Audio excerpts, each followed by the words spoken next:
बग्गा साहब हमारे साथ है। बग्गा साहब, एक बार फिर से मेटल शेयरों पर आपसे राय लेना चाहता हूं। एक और नतीजे बड़े जबरदस्त आ रहे हैं, आउटलुक बड़ा तगड़ा है।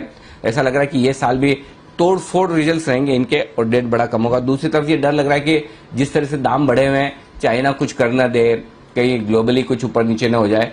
क्या करना चाहिए सर मेटल शेयरों में, थोड़े ठंडे जो हुए हैं पिछले कुछ दिनों में? नहीं, जो है वो बने रहे अनिल जी। ये 2-3 साल की मूव है। एक तो है कि मैसिवली ये लोन रीपेमेंट कर रहे हैं कि इतने बड़े इनके लोन थे, सब लोन चुकाए जा रहे हैं, तो इनकी profit and loss cash flow बहुत तगड़ी रहेगी। दूसरा, आप देखिए पिछले हफ्ते जेएसडब्ल्यू मैनेजमेंट कह रहा था कि थोड़ी नरमी दिख रही है और चाइना फिर से फैक्ट्रियां खोल रहा है। वो बेंगलोर के एक न्यूज़पेपर में उनका वक्तव्य भी आया था और उसके सामने कल इन्होंने प्राइस हाइक कर दी। तीसरा, जो आज एक बहुत अहम खबर मैं देख रहा था अनिल जी, कि ये कोयले की एमिशंस को रोकने के लिए चाइना अपनी फैक्ट्रियां बंद करता जा रहा है कि 2-2, 3 दिन हफ्ते की, स्पेशली जो साउथ चाइना में उनका हब है इलेक्ट्रॉनिक्स का, वहां पे फैक्ट्रियों को केवल 3 से 4 दिन चलाया जाने दे रहा है, क्योंकि वो 2030 तक जो अपना एमिशंस है उसको टॉप आउट करने की कोशिश में है, तो कोयले का जो खपत है उसको रोक रहे हैं। तो इतना आसान नहीं है चाइना के लिए ये कमोडिटीज की प्राइसेस रोकना। यहाँ से शायद इतना और बढ़ोतरी नहीं होगी, बट हमारी कंपनीज को क्या फायदा है? ये जो प्राइस रियलाइजेशन है ये हिस्टोरिक है, ये अपने लोन्स चुका पा रहे हैं।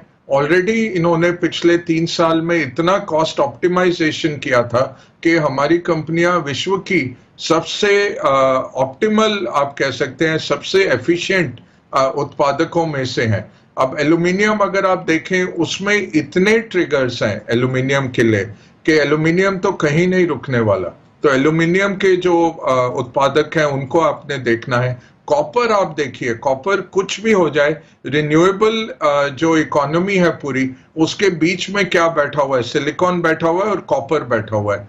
तो कॉपर तो चलना ही है, चाहे आपके घर बन रहे हो, चाहे रिन्यूएबल हो, चाहे इलेक्ट्रिक व्हीकल्स हो, कुछ भी हो रहा हो, कॉपर तो लगना ही है। तो कॉपर, एल्यूमिनियम पे तो बहुत विजिबिलिटी है। स्टील पे अगर चाइना उतर आता है मार्केट में फुली, तो स्टील का ओवर सप्लाई बनता है, बट वो लग नहीं रहा है क्योंकि उनको बहुत पोल्यूशन के चलते, दुनिया का सबसे बड़ा पोल्यूटर आज के दिन में चाइना है और उसका ये सोलर वगैरह बोलते रहते हैं, बट सबसे ज्यादा खपत और जो आपके पास एक तरह से आप कह सकते हैं कि रिलायबल जो पावर रहती है, जो आपको जब चाहिए बनती है, वो कोयले से ही बनती है। तो ये इतनी जल्दी वो स्टील का कैपेसिटी ऑन करने के पक्ष में नहीं रहेंगे, उनको अपना छवि भी ठीक करना है मार्केट में।